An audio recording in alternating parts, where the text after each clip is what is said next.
This is the Lone Crater YouTube. We hope this video helps. You start by preparing the H10 so it will pair reliably. Charge the sensor above 20% or replace the CR2025 battery if unresponsive.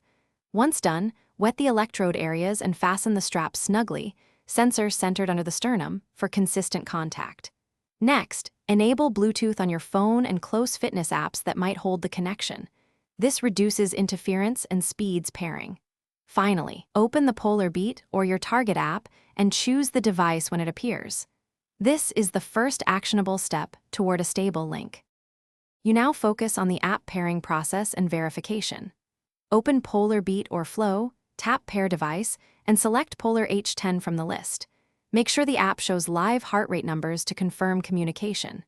If you plan to use a watch or bike computer with ANT+, enable ANT+ on that device or plug an ANT+ dongle into your computer.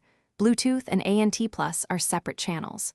Once paired, lock the session in the app so reconnection becomes automatic next time, which saves you setup steps later.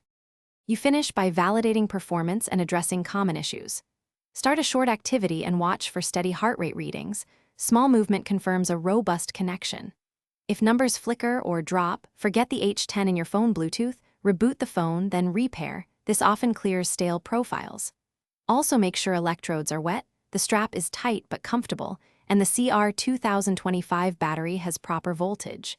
If problems persist, try pairing with another app or device to isolate whether the sensor or phone is the source.